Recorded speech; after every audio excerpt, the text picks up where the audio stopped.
Welcome to Ask GMBN Tech. This is the weekly Q&A show. You know the drill, you ask the questions, we give you, well, hopefully give you the answers. All the questions in this week are in response to an Instagram post we recently put out. If you've got any questions, use the hashtag AskGMBN Tech and chuck them in the comments underneath this very video and we'll get started. All right, so first one is from Jord117 and he says, when should you grease, clean or adjust the clutch on a rear derailleur? Tricky one actually. I'm not sure there's any specific guidelines to this. On a SRAM derailleur, probably never, because it's a sealed unit. It's not designed to be used as serviceable or adjustable. They just work fit and forget. And of course they have the lock feature on them, so you can lock that lower cage for ease of removing the rear wheel. Really smart feature, to be fair. With the Shimano one, because of the fact you can turn them on and off, there's more moving parts with the way you can access them. Now there's a few cool things about this. The fact that you can turn it on and off is a useful benefit for when you're removing the wheel, as opposed to the SRAM system that has the lock. You can adjust them externally now. So if you look on screen, you can see the little port that's covered by a little rubber grommet that basically goes on the bottom, and you can adjust the tension of your clutch from there. Now, why would you want to do that? Well, maybe you just don't want that much tension. Maybe you can feel it in your rear suspension design. You can feel the clutch effect on suspension, on certain suspension designs out there. Not all of them, mind. And I do know people that choose to run the clutches off, certain people from certain suspension companies around the world. And the other cool thing about them, of course, is on the Shimano, and you can remove the cover. Now, how often you'd want to do that, I'm not particularly sure, because of the fact it's so well sealed. I've never found the need to, other than just to have a look for routine maintenance to see if I needed to. If you ride in particularly wet conditions, then yours might have some stuff in there you want to flush out with some water displacer. Now, I wouldn't recommend putting a heavy duty grease in there. A lightweight spray grease or just a drop of thick wet lube is probably sufficient in there. Just monitor it really. They work really well, both the SRAM ones and the Shimano ones. Okay. Next question, after I've had a mouthful of tea. Yorkshire tea bags, cracking. Okay, so next one is from Aloe's Cutoff. We want a Doddy bike cave update. Really? You actually want that, do you? So I did make a video. There's going to be a link in the description underneath this video for a tour of my little bike cave. If you want an update, all right, I'll give you a quick update now. Okay, so bit of a bike cave update, I guess. What can you see around me? There's lots going on. I've got my monitor in the corner. You might see the old retro calendar up there. I've got my Amp Research B2, which is kindly donated to me. I'm literally about to start working on this, so I just need a bit of a free afternoon to start stripping it down, cleaning it up. Got some metal polish, so going to clean it up as best as I can, strip that shock, strip that fork. I might do a little vlog on that sort of stuff. If you think that's a good idea, let me know. Also, I'm going to be doing some other bits and pieces in here. The pedals on one of my bikes are, in fact, I've taken them off already from my Canyon after the sheer amount of wet weather we had over the winter. They need a bit of loving, so I'm going to strip those down. So I'll turn that into a vlog as well. Obviously got my Canyon down here, my Lux, that's my most ridden bike at the moment. Of course, not really doing any riding right now. As you can see, that's why it's so clean. But with summer just around the corner, I'm hoping that super fast XC tyres are going to be quite good. Kitted up with loads of muck off and stuff at the moment. They're quite a new channel partner for us, which is great. Although I'm not doing a whole lot of cleaning at the moment, so I need to figure out some other things to do. What have I got here? I've got my daily bike. This is my Ragley. It's a titanium bike made by Linsky. Full length mudguards, 650B wheels. It is a 26-inch bike, but with those thin tyres on there, I think they're 42s, or it might be 44s, I forget. Actually, they're 47s, I lied. Basically, with those tyres on there, it's nearly the same as a 26-inch. So I've got my Neuron there, and you might be able to see there's a pair of Trust forks on there, which will repulse some people, but I kind of love them. I've got my White, which is a turbo trainer bike. Then I've got another channel bike here. It's my Nukeproof Reactor. That's probably my favourite of all of the bikes, especially with that coil shock on it. That thing is just naughty, I tell you. I've got my GMBN bike here. So that's my Turbo Levo. Hasn't had that much use over the winter, to be fair, because I've just loved riding that Reactor so much. Just really, really sits well with me. I need to have a massive sort out up here. I've got a bench grinder actually. Got a hold of one of those quite cheap, because I'm going to make a bit of an interesting video with that. I'm actually going to start grinding some sockets down, show you how to do that to make a top cap removal tool. And over here you might see some few other things.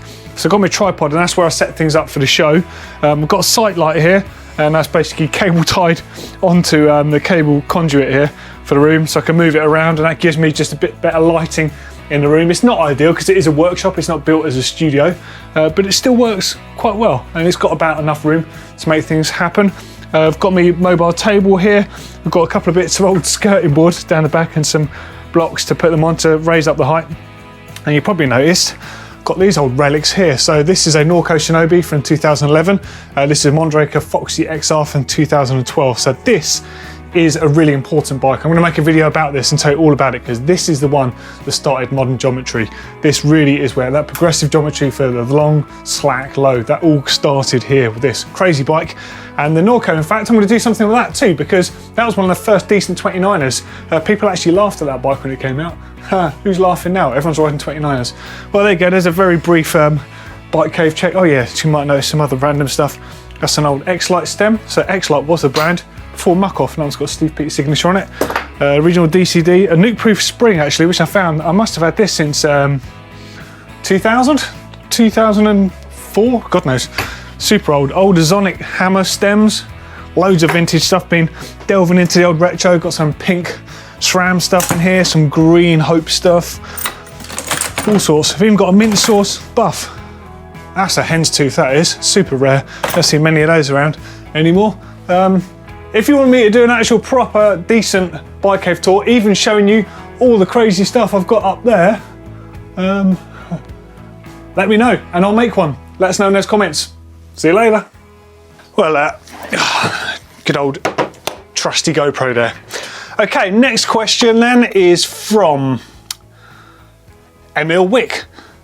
Do you think that Access and Di2, so that's SRAM Access, that's the wireless electronic transmission, and Di2, that's Shimano's equivalent, although it uses wires rather than being a wireless design.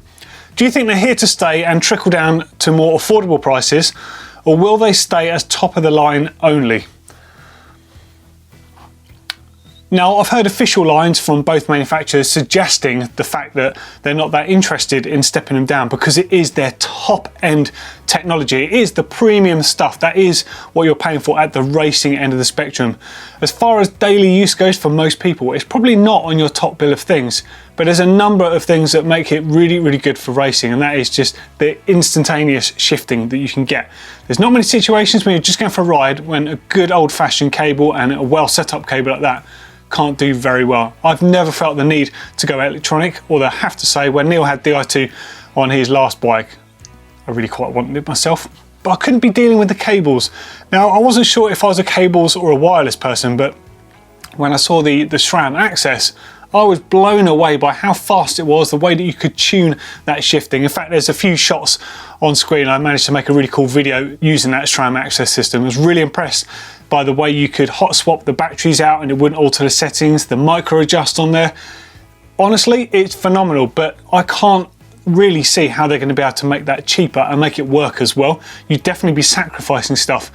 Now, characteristically, what we've seen from both manufacturers when they step the stuff down is you lose a slight bit of quality in certain areas. Obviously, it's still going to be amazing quality from both manufacturers. But if you were to take, say, SRAM Access and you take that down to a lower price point, I fear that the derailleur would have to become too light and might be a bit flexible. And then if that was the case, to make it more affordable, then you're going to lose the benefit of having that really heavy duty solid derailleur that's got literally positive instant shifting. I can't see how either manufacturer would do that.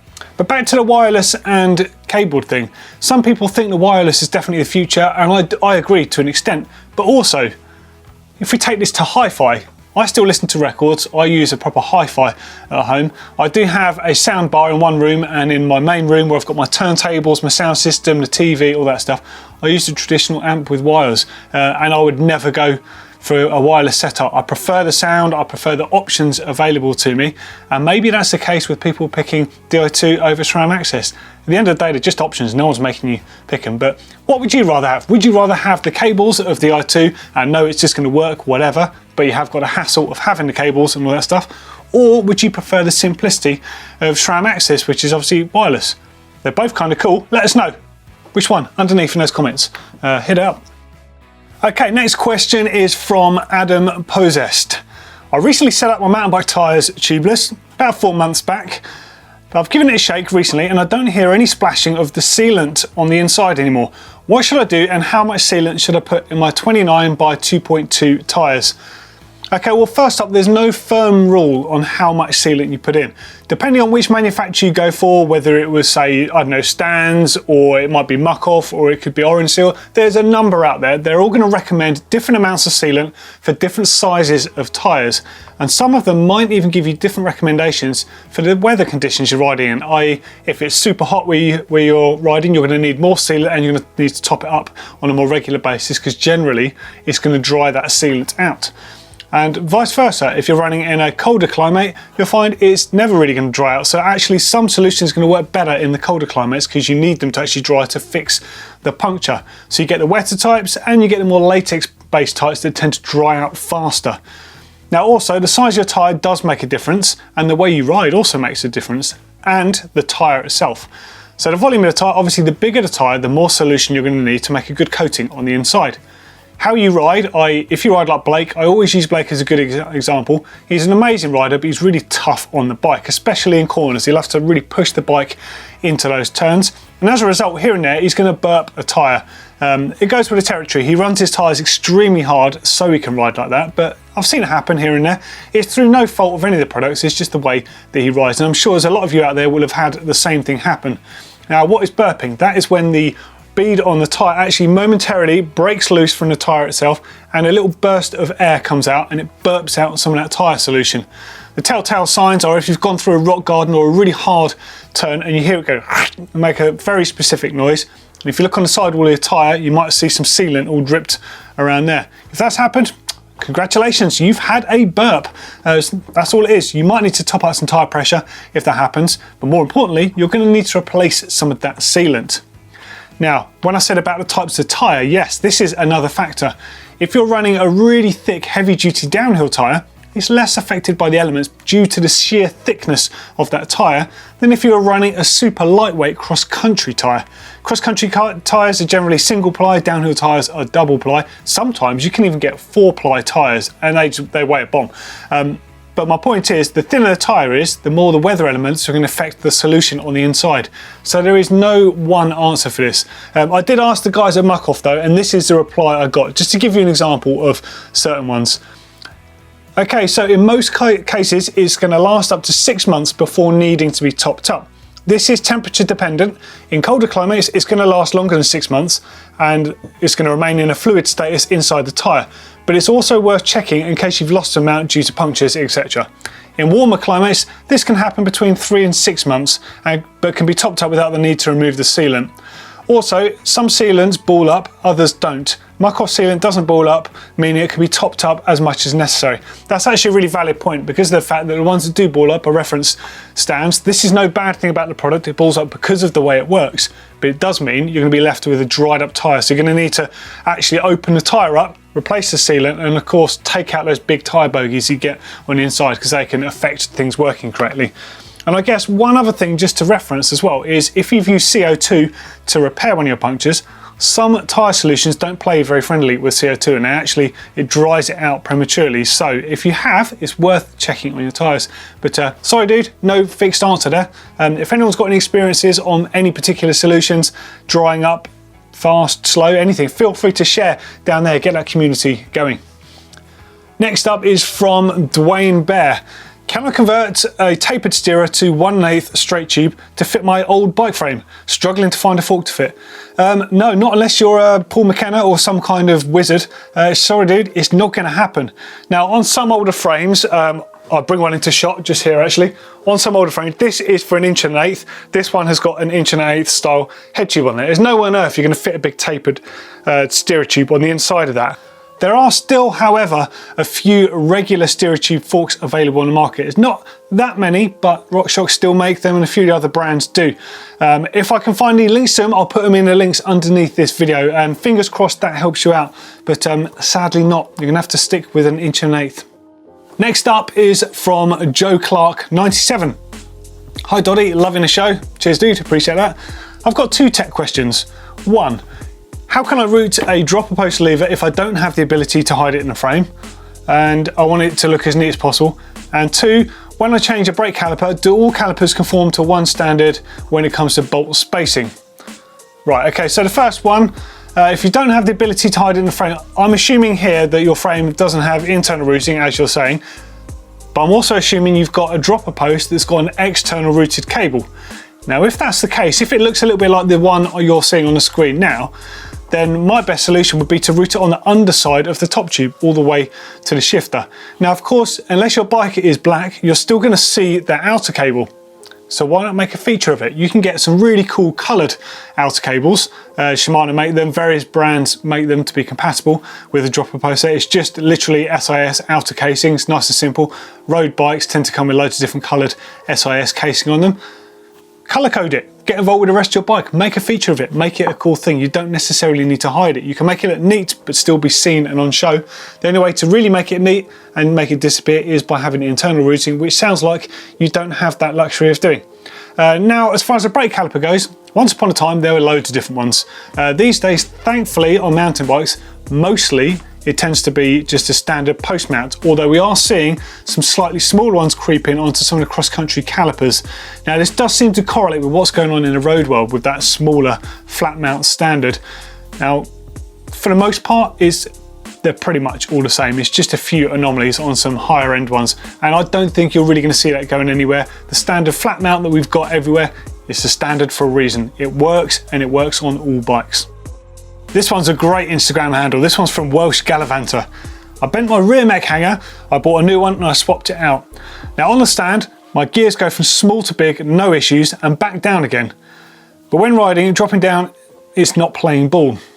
Okay, all right, so it sounds to me that you've not got your B screw or your B tension screw. It's the same thing, just called different names sometimes. Not got that adjusted properly. If your B screw is not adjusted, you do suffer shifting down. That's because the derailleur is not under tension, so it's got to rely on being completely perfectly adjusted in order to step down through those gears. Shifting up into those larger sprocket sizes, obviously it's under tension, so it's much easier to make do. Even if it's a slight bit off, it's still going to climb its way up. Coming back down, unless you're affected by cable tension, it tends to be the B tension or the B screw. Now, depending on which you've got, you haven't stated here. I know on certain SRAM 11 and 12 speed ones, there's a very specific gap that the upper guide wheel has to have underneath the biggest sprocket. So it's definitely worth checking on the model of your derailleur just to check with that, and of course with the capacity of your cassette. But seriously, get that adjusted and it should be nice and simple, and it should work. Good luck with that one. Okay, now it's over to Dan_ABT. How do you recycle old used tyres? Interesting question, actually. I mean, I take stuff to the recycling centre locally. There's a very specific area for taking tyres, and there's only a certain amount you can do. They put bike tyres generally with motorbike tyres and scooter tyres, and then car tyres go in a separate area because they're much tougher and made of different types of rubber, and they've got radial beads and all sorts of different things on the inside of them. In the casing, they've got lots of steel in them. What you could do, depending on your tyre, if it's not too knobbly, if it's more of a low profile one, you could turn it into a belt. I've seen quite a few people do that. You must have, surely, in your man drawer, tucked away at home, a random pile of old belt buckles and just useless things that you never think you're going to use, but you keep in case you need to use them. I'm sure everyone here viewing, man or lady, has got a drawer of that kind. Yeah, in fact, I might make a little tutorial just on Instagram on how to make a belt buckle out of an old tyre. I've got a few worn out ones outside actually ready to be recycled, so if I can trim some of those knobbles off, I'll turn one into a belt and show you how. Pretty easy, just use the old buckle. You may obviously want to make some holes for the buckle lance to sort of go through, and as far as holding the thing together, once you've trimmed the bead off, just a pop riveter, I think that would be fine. I'm sure there's other ways doing it. You could stitch it if you wanted to, but it'd be pretty hard work going through that tyre. Speaking from experience of stitching up tyres before, I would definitely rivet the sort of pop rivet you see on denim, in fact. Pretty simple. What else could you do? You could protect your down tube. I've seen people doing that. I've seen seasonaires, people at Whistler do that. They're out there for the summer to protect the down tube of the bike, especially if you've got some in carbon. I've seen people use them in place of pickup pads on the back of pickup trucks, all the way across the top. Just take an old tyre, snip it, take the bead off and wrap it over the top of your pickup there. So if you don't want a whole big pad on the back, you can just have the rubber tyre on the top, which means when you hang your bike over it, the down tube sits on the tyre instead of bashing itself silly on the metal part of your pickup. I guess you could also do a wash station outside in your garden as well, same sort of thing. to rest your bike over when you're washing your bike. Any other suggestions what we could do with tyres to recycle them? I'd genuinely love to know, because we're going to have a bit of problems. There's a lot of tyres going spare, isn't there? But I generally recycle them. I know in certain countries, in Australia, when I Googled it, I know there's a recycle your bike tyre website, and basically they take care of that exact thing. So any other solutions for recycling, I'd love to hear about it, because it's all good stuff and it's all relevant. Okay, and the last question this week is from Adam Posest. I ride quite a lot of tarmac on my mountain bike to get to the trails. Which tyre pressure should I be running? I've got a Specialized Chisel Comp XC bike with 29 by 2.2 tyres front and rear. I kind of do the same thing as you. I have to ride to my trails, although my trails are fairly close on the doorstep. The nearest one, I think I could be off-road in like 5 minutes, maybe 10 minutes.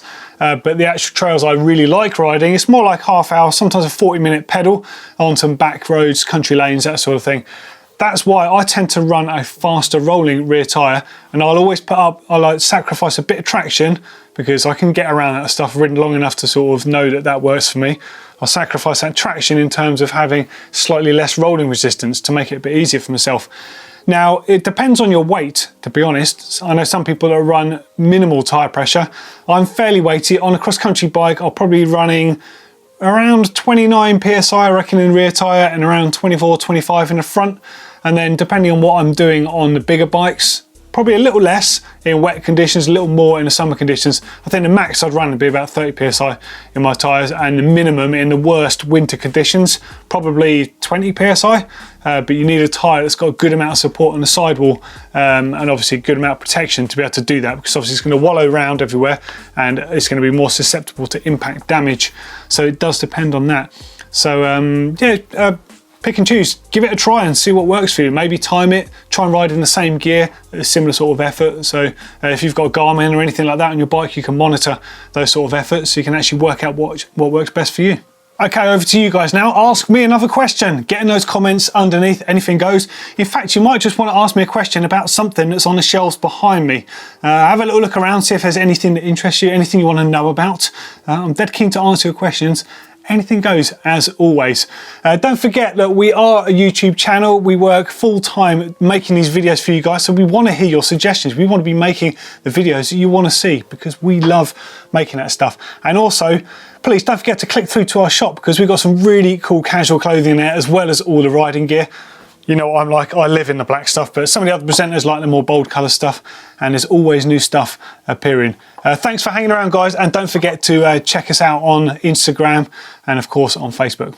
See you soon.